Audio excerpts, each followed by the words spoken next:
Yilning eng muhim va kutilgan voqeasi Prezident murojaatnomasida nimalar haqida so'z bordi?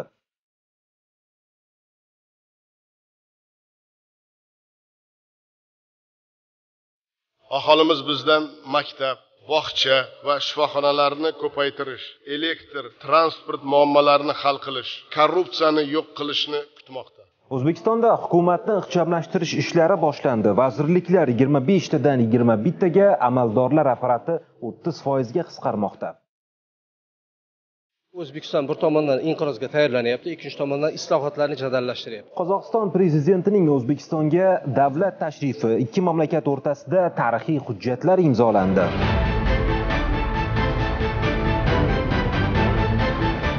Saylovdan so'ng birinchilar qatorida aynan O'zbekistonga davlat tashrifini amalga oshirganingizni yuksak qadrlaymiz. Bugun haftaning shu va boshqa muhim voqea hodisalar haqida so'z yuritamiz. Assalomu alaykum. Efirda Yangi zamon dasturi, studiyada men Jahongir Olimov.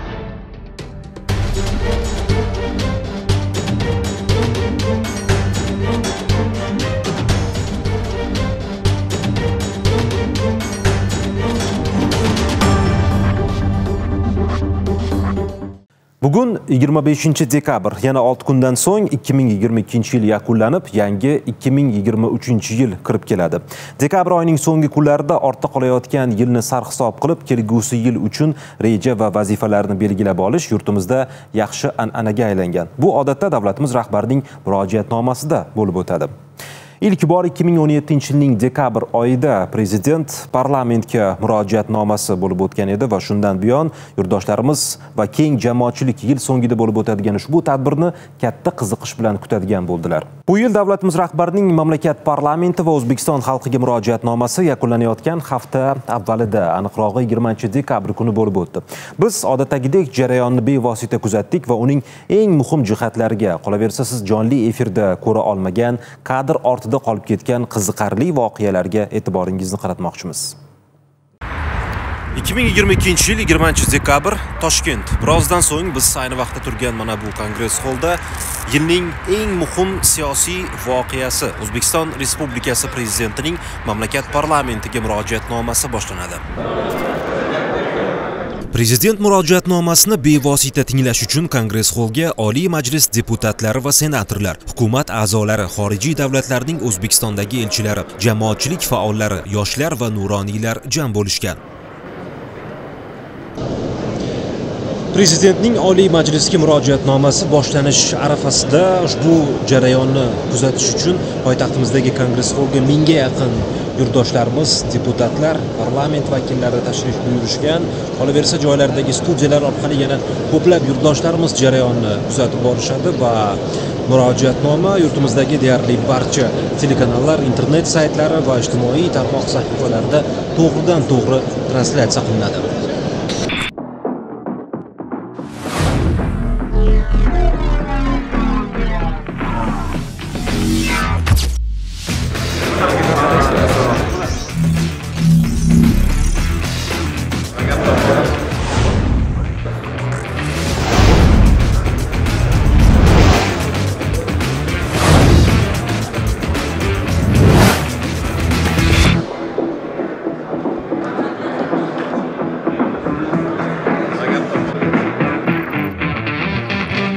Tadbir bo'lib o'tadigan zal juda ulkan, shu bois ishtirokchilar o'z o'rnini topib olishi oson bo'lmaydi.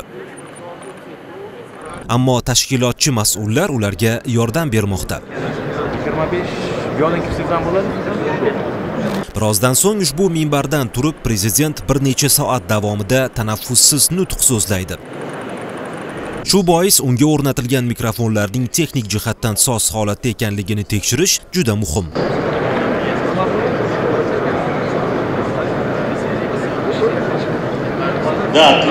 Harbiy orkestr ham ushbu manzilda hozir bo'lgan. Tadbir avvalida aynan ular ijrosida qisqa tantanavor musiqa jarang sochadi.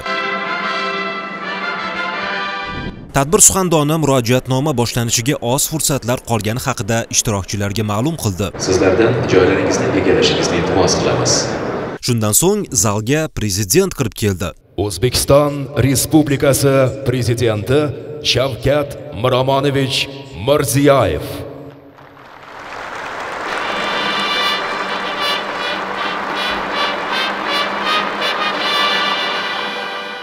Davlat rahbari dastlab ortda qolayotgan 2022-yilni sarhisob qilib, uning davomida amalga oshirilgan ishlar, erishilgan natijalar haqida to'xtaldi. Keng ko'lamli va samarali islohotlarimiz natijasida yalpi ichki mahsulot hajmi ilk bor 80 milliard dollardan oshdi. Iqtisodiyotimizga shu yilning o'zida 8 milliard dollar to'g'ridan to'g'ri xorijiy investitsiyalar kirib keldi. Eksportimiz esa 19 milliard dollarga yetdi. 2018-yil eksportimiz 14 milliard dollar edi. Kelgusi yilga mo'ljallangan rejalar haqida gapirar ekan prezident, ularni to'g'ri olish uchun xalqimizning fikri har bir yo'nalish bo'yicha chuqur tahlil etilgani, 20 mingga yaqin takliflar muhokama qilinganini ta'kidladi. Aholimiz bizdan maktab, bog'cha va shifoxonalarni ko'paytirish, ta'lim va tibbiyot sifatini oshirish, mahallada yo'l, suv, elektr, transport muammolarini hal qilish, ish o'rinlarini ko'paytirish, tadbirkorlikka yangi imkoniyatlar yaratishni, adolatni ta'minlash, ovoragarchilik, byurokratiya, eng asosiysi korrupsiyani yo'q qilishni kutmoqda. Ko'tarilgan masalalar aniq va o'rinlidir. Qanchalik qiyin bo'lmasin, biz bu muammolarni yechishimiz shart. Nimaga desangiz, xalqimiz bu masalalarni ko'taryapti. Murojaatnoma davomida an'anaga ko'ra yangi yilga nom berildi. Shavkat Mirziyoyev 2023-yilga yurtimizda insonga e'tibor va sifatli ta'lim yili deb nom berishni taklif qildi. Nima uchun yilga bunday nom beryapmiz? Biz O'zbekistonda olib borayotgan davlat siyosatining markazida inson va uning manfaatlarini ta'minlashning ustuvor vazifa etib belgilaganmiz. Aslida ham bizning eng bebaho boyligimiz bu bunyodkor xalqimiz, duogo'y ota-onalarimiz, navqiron avlodimiz emasmi? Shu yurtda yashayotgan har bir insonning tinch va baxtli hayot kechirishi, uning sog'lig'i joyida bo'lishi, yaxshi ta'lim olishi, oilasini tebratish uchun qanday sharoit kerak bo'lsa, hammasini yaratib berishga harakat qilyapmiz va bu yo'ldan aslo to'xtamaymiz. Prezident 2023-yildagi ustuvor yo'nalishlarga to'xtalib o'tdi. Birinchi yo'nalish ixcham, samarali davlat boshqaruv tizimiga o'tishini taklif qilaman. Endi qo'l boshqaruvdan aniq natijaga ishlaydigan yangi tizimli boshqaruvga o'tish vaqt soati keldi. Birinchi bosqichda vazirliklar isloh qilinadi. Hukumat ish uslubi ham tubdan o'zgaradi. Eng avvalo vazirlik va idoralar soni, mana shu raqamga ham e'tibor beringlar. Hozirgi 61 tadan 28 tagacha kamaytiriladi. Ikkinchi yo'nalish haqida gapirar ekan prezident, mamlakatimiz uchun eng katta investitsiya bo'lgan ta'limni qo'llab-quvvatlashga katta e'tibor qaratilishini ma'lum qildi. 2023-yil maktab ta'limini xalqaro ta'lim dasturlari asosida butunlay isloh qilishni boshlaymiz. O'zgarishimiz kerak. Taqdirimizni muallim, murabbiy hal qiladi. O'zini qiynasa, bolalarga o'qitsa, hamma sohada o'zgarish qila olamiz biz. Qila olamiz, men bunga ishonaman. Kelasi yili 70 ta yangi maktab quriladi. 460 tasini kengaytiramiz. Yil boshidan Qoraqalpog'iston va Xorazmda 285 ming nafar boshlang'ich sinf o'quvchilari uchun bepul ovqatlanish yo'lga qo'yildi. Endi kelasi o'quv yilidan ushbu amaliyot qolgan viloyatlar va Toshkent shahri maktablarida ham joriy etsak nima deysizlar? Buning uchun 2.3 trillion so'm ajratiladi alohida. Davlat rahbari 3-yo'nalish sifatida sud huquq tizimida katta o'zgarishlar amalga oshirilishini ma'lum qildi. Ilg'or xorijiy tajribalar asosida ma'muriy sudlar faoliyatini yangi bosqichga olib chiqamiz. Ma'muriy sudlarga hokim qaroridan norozi bo'lib murojaat qilinganda ishlar eksterritorial tartibda, ya'ni boshqa hududlarda ham ko'rish amaliyoti joriy qilinadi. 4-yo'nalish ekologiya, ayniqsa suv masalalari global muammoga aylanib borayotgani bilan bog'liq. So'nggi 15 yilda yog'ingarchilik 25% ga qisqardi.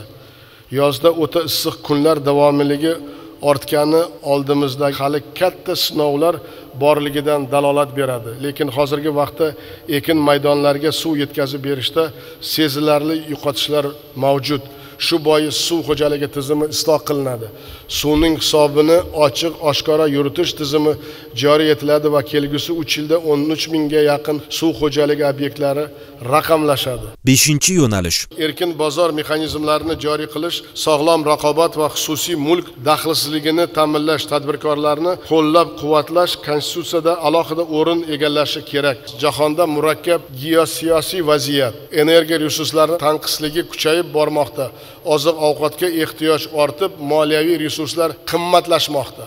Bunday vaziyatda qanchalik og'ir bo'lmasin, iqtisodiy islohotlarni qat'iy davom ettiramiz. Ichki imkoniyatlarni to'liq safarbar qilamiz. Xususiy sektorni qo'llab-quvvatlashni davom ettiramiz. Eng to'g'ri yo'limiz shu o'zi. Agar tadbirkorni, xususiy sektorni qo'llab-quvvatlash imkoniyatlarini ko'paytirsak, hamma sohada o'zgarish bo'ladi. Buning uchun eng avvalo tadbirkorlik muhitini tobora yaxshilash bo'yicha islohotlarni jadallashtiramiz. Energetika masalasi ham prezident murojaatnomasidan alohida o'rin oldi. Yil boshidan quvvati 1,5 ming megavatli 7 elektr stansiya ishga tushirdik. Kelasi yilda yana 4,5 ming megavatli 11 ta yirik loyihalarni yakuniga yetkazamiz. Jumladan Buxoro, Jizzax, Qashqadaryo, Navoiy, Samarqand, Farg'ona va Toshkent viloyatlaridagi barpo etilayotgan quyosh va shamol elektrostansiyalarining hisobiga qo'shimcha 14 milliard kilovat elektr ishlab chiqariladi. Bu orqali xonadonlarga beriladigan elektr energiya 50% ga ko'paytiriladi. 6-yo'nalish sifatida iqtisodiyotga mahalliy va xorijiy xususiy investitsiyalarni ko'paytirish uchun sharoitlar yanada yaxshilanishi ma'lum qilindi. 2,5 soat davomida prezidentning ishi juda ham maroqli bo'ldi. Davlat boshqaruv apparati ixchamlashadi, nomarkazlashuv kuchayadi. Jahon banki, Xalqaro valyuta fondi va boshqa xalqaro tashkilotlar kelasi yillarda jahonda yalpi ichki mahsulotning o'sishi 6% dan 2,3% ga tushishini aytadi. Ya'ni dunyoda ijtimoiy buhronlar, ijtimoiy zo'riqishlar davriga kirib kelayotganligini yaxshi anglaydi. Bunga birinchi pandemiya sabab bo'ldi. Ko'plab mintaqaviy konfliktlar, urushlar ham sababchi bo'ldi. Mana oziq-ovqat inqirozi boshlangan. Demak, mana shularning hammasi fonida O'zbekiston bir tomondan inqirozga tayyorlanyapti, ikkinchi tomondan islohotlarni jadallashtiryapti. Demokratiya haqida ko'p gapiriladi, lekin demokratiyaning ijtimoiy asoslari, bazasi mavjud. Ya'ni qaysi bir davlatdaki agarki uning ijtimoiy bazasi bo'lmasa, u yerdagi demokratik islohotlar 8-10 yilda orqaga qaytadi. Va O'zbekiston mana shu yo'ldan ketyapti. Ya'ni O'zbekiston siyosiy islohotlarni ideallashtirmasdan bu sohada anchagina vazmin, lekin demak ijtimoiy iqtisodiy islohotlarda anchagina jadal. Ya'ni butun bir fokus shu sohaga qaratilgan. Jahongir Olimov, Sanjar Shermuhammadov, Yangi zamon dasturi uchun. Murojaatnoma davomida ilgari surilgan tashabbuslarni hayotga, amaliyotga tatbiq etish ishlari boshlab yuborildi. Jumladan davlatimiz rahbari ixcham va samarali davlat boshqaruvi tizimiga o'tishni taklif qilgan edi. Hafta davomida, aniqrog'i 23-dekabr kuni prezident imzolangan farmon va qarorlar bilan hukumatni ixchamlashtirish ishlari boshlandi. Unga ko'ra 2023-yilning 1-yanvardan boshlab hukumatga bo'ysunadigan ijro organlari soni 61 tadan 28 taga, shu jumladan vazirliklar soni 24 tadan 21 taga qisqartirilmoqda. Bunda 20 ta idora to'liq tugatilyapti. 2023-yilning 1-yanvardan boshlab barcha vazirliklarning shtatlari 30% ga qisqartiriladi. Hukumatda amaldagi 8 nafar bosh vazir o'rinbosari va 3 nafar bosh vazir maslahatchisi lavozimlaridan faqatgina 4 nafar bosh vazir o'rinbosari lavozimi qolmoqda. Davom etamiz. Haftaning muhim voqealaridan yana biri tashqi siyosat bilan bog'liq. 21-22 dekabr kunlari Qozog'iston prezidenti Qasim-Jomart To'qayev davlat tashrifi bilan mamlakatimizda bo'ldi. E'tiborlisi, To'qayev yaqinda Qozog'istonda bo'lib o'tgan prezidentlik saylovlarida g'alaba qozonganidan keyingi ilk davlat tashrifini aynan O'zbekistonga amalga oshirdi. Tashrif davomida mamlakatlarimiz o'rtasida tarixiy ahamiyatga ega bo'lgan muhim hujjatlar imzolandi. Biz odatdagidek tashrif voqealarini bevosita kuzatdik. 21 dekabr Qozog'iston prezidentining samolyoti Toshkent xalqaro aeroportiga kelib qo'ndi. Davlat tashrifi bilan yurtimizga kelgan Qasim-Jomart To'qayevni aeroportda Shavkat Mirziyoyev kutib oldi.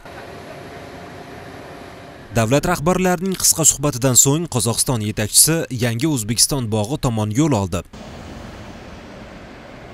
Qasim-Jomart To'qayev u yerda an'anaga ko'ra mustaqillik monumenti poyiga gul qo'ydi.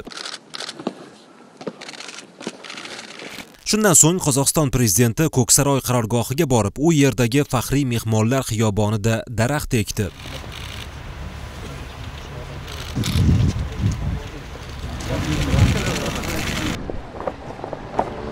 22 dekabr erta tongdan Qasim-Jomart To'qayev Shavkat Mirziyoyev bilan birgalikda Toshkent shahridagi Shayx Xovandi Tohur va To'labiy maqbaralarini ziyorat qildi. Yonma-yon joylashgan bu maqbaralar o'zbek va qozoq xalqlari azaldan birga yashagani, qardoshu hamfikr bo'lganining yana bir dalolatidir.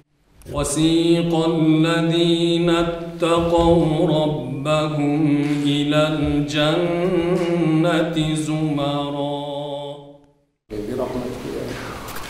2 kun avval biz ayni vaqtda turgan Kongress hol muhim siyosiy jarayon O'zbekiston Respublikasi prezidentining murojaatnomasiga mezbonlik qilgan edi. Bugun bu yerda yana bir muhim tadbir bo'lib o'tadi. Davlat tashrifi bilan mamlakatimizga kelgan Qozog'iston prezidenti bilan asosiy uchrashuvlar va tadbirlar ayni mana shu yerda bo'lib o'tadi. Biz tadbirlar boshlanishidan ancha avval Kongress holga yetib keldik va ko'rilayotgan tayyorgarlik jarayonlarini kuzatishga muvaffaq bo'ldik. Qasim-Jomart To'qayev janobi oliylarini O'zbekistonda qutlaymiz. Mana shunday iliq qutlov so'zlar aks etgan suratlar Kongress hol ushbu ulkan zalning 4 ta burchagidan o'rin olgan. Chindan ham oxirgi yillarda O'zbekiston va Qozog'iston munosabatlari ancha iliqlashgan deyishimiz mumkin. E'tiborlisi, Qasim-Jomart To'qayev Qozog'istonda bo'lib o'tgan prezidentlik saylovlaridan keyingi birinchi davlat tashrifini aynan O'zbekistonga amalga oshirdi.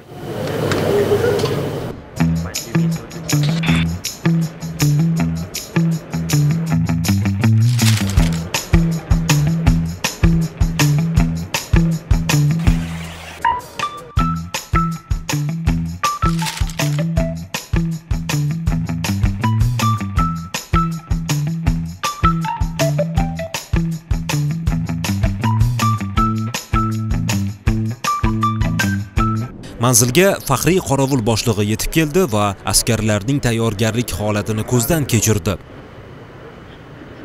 Harbiy orkestr a'zolari ham birin-ketin musiqa asboblarini qo'llariga olib, tayyorgarlikni boshlashdi. Faxriy qorovulning mana bu 2 askari birozdan so'ng ayni mana shunday xatti-harakatlar bilan 2 davlat rahbarlarini qarshi oladilar.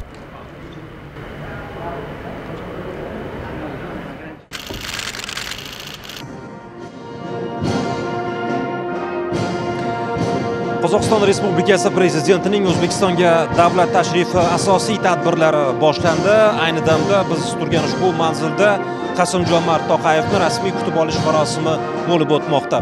Demak, 2 davlat rahbarlari ko'rib turganingizdek birgalikda shohsupaga ko'tarildilar va an'anaga ko'ra aynidan 2 mamlakatning davlat madhiyalari jarang sochib o'tadi. Birinchi bo'lib Qozog'iston madhiyasi jaranglaydi.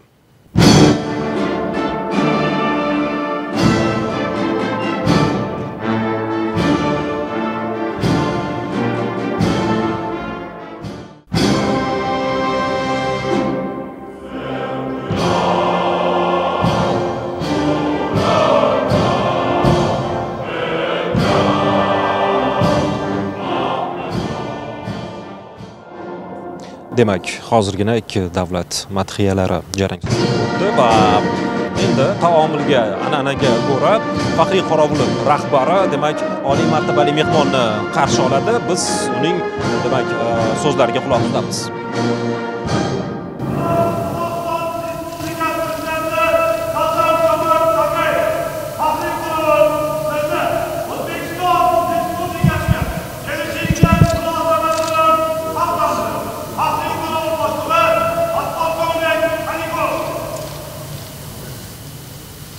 So'ng prezidentlar rasmiy delegatsiyalar a'zolarini bir-biriga tanishtirdi. Birgalikda suratga tushish marosimidan so'ng davlat rahbarlari tor doirada muzokara o'tkazdilar. Yetakchilar ushbu muzokaralar O'zbekiston-Qozog'iston strategik sheriklik va ittifoqchilik munosabatlari rivojiga yangi kuchli sur'at bag'ishlashiga ishonch bildirdilar. Siyosiy, savdo-iqtisodiy, energetika, qishloq xo'jaligi, suv va boshqa sohalardagi munosabatlarni tubdan kengaytirish masalalari muzokaralarning asosiy mavzusi bo'ldi.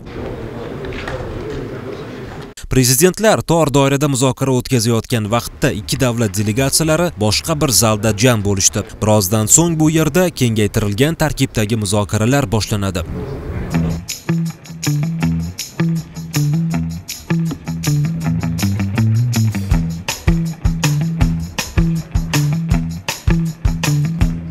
Zalga ikki mamlakat yetakchilari kirib kelishdi. Shavkat Mirziyoyev mehmonga hurmat ko'rsatgach o'zi o'rnini egalladi va muzokaralar boshlandi. Qozog'iston yetakchisi bugun imzolanadigan shartnomalar yangi ufqlar ochishi hamda ikki mamlakatning yanada yaqinlashishiga mushtarak intilishlarini to'liq ifoda etishini ta'kidladi. O'zbekiston-Qozog'iston sammiti yakunida ikki tomonlama hujjatlarni imzolash marosimi bo'lib o'tdi. Prezidentlar Shavkat Mirziyoyev va Qasim-Jomart To'qayev tarixiy hujjatlar, ittifoqchilik munosabatlarini o'rnatish to'g'risida shartnoma va O'zbekiston-Qozog'iston davlat chegarasini demarkatsiya qilish to'g'risida shartnomani imzoladilar. Bundan tashqari ikki mamlakat hukumatlari, vazirlik va idoralari, yirik kompaniyalari darajasida ko'p qirrali hamkorlikni yanada chuqurlashtirishga qaratilgan 15 ta hujjat qabul qilindi. Tashrif doirasida jami 8 milliard dollarlik savdo va investitsiya shartnomalari imzolandi. Shundan so'ng O'zbekiston va Qozog'iston yetakchilari ommaviy axborot vositalari vakillari uchun brifing o'tkazdilar. Shavkat Mirziyoyevning ta'kidlashicha, Для Узбекистана Казахстан самый близкий, надежный и испытанный временем партнер. Важнейшим итогом нынешнего визита стало подписание договора о союзнических отношениях между нашими странами, который полностью отвечает коренным интересам двух братских народов. Я вам, уважаемые журналисты, хочу сказать, что на самом деле мы до конца не осознаем то, что мы договор о союзности подписали. Это историческое явление является. Я хочу сегодня, пользуясь случаем, поздравить и узбекский, и казахский народ этим договором.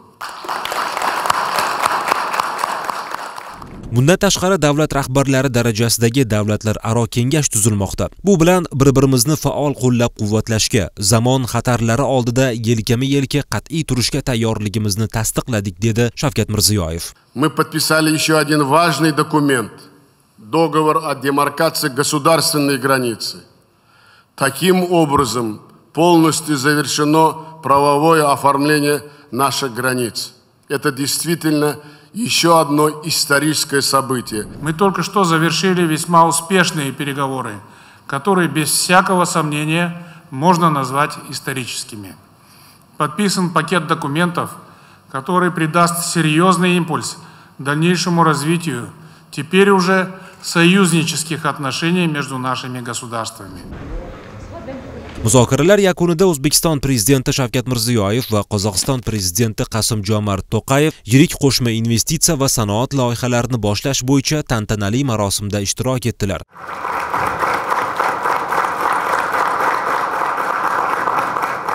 Loyihalar orasida Navoiy viloyatida kompleks va fosforli mineral o'g'itlarni ishlab chiqarishni tashkil etish, Toshkent viloyatida logistika markazini barpo etish, Toshkent shahrida uy-joy va tijorat infratuzilmasini qurish, Qozog'istonning Qustanay shahrida avtomobillar va Qarag'andiy viloyatida maishiy texnika ishlab chiqarishni alohida qayd etish mumkin. Prezidentlar loyihalarga start berib, ular nafaqat o'zaro savdo hajmini oshirishga xizmat qilishi, balki zamonaviy ishlab chiqarish quvvatlarini, eng muhimi minglab yangi ish o'rinlarini yaratishiga ishonch bildirdilar.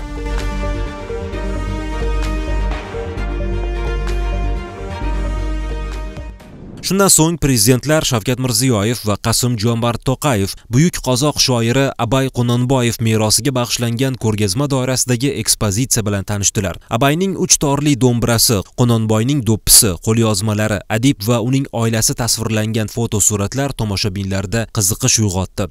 Qozoq she'riyati va nasrining yo'lboshchisi. Shu bilan qardosh Qozog'iston yetakchisining yurtimizga davlat tashrifi yakunlandi. Oliy darajadagi muzokaralar kun tartibining kengligi va erishilgan kelishuvlarning ahamiyati bo'yicha ikki tomonlama munosabatlarda yangi sahifa ochgan tarixiy voqea bo'ldi. Toshkent xalqaro aeroportida oliy martabali mehmonni prezidentimiz Shavkat Mirziyoyev kuzatib qo'ydi. Jahongir Olimov, Sanjar Shermuhammadov, Yangi zamon dasturi uchun. Ko'rsatuvimiz va unda efirga uzatilayotgan reportajlarni ijtimoiy tarmoqlardagi rasmiy sahifalarimiz orqali ham kuzatib borishingiz mumkin. Sizni Yangi zamon dasturi orqali haftaning eng muhim voqealaridan boxabar etishga urindik. Boshlanayotgan yangi hafta siz uchun omadli va barokatli kelsin. Omon bo'ling.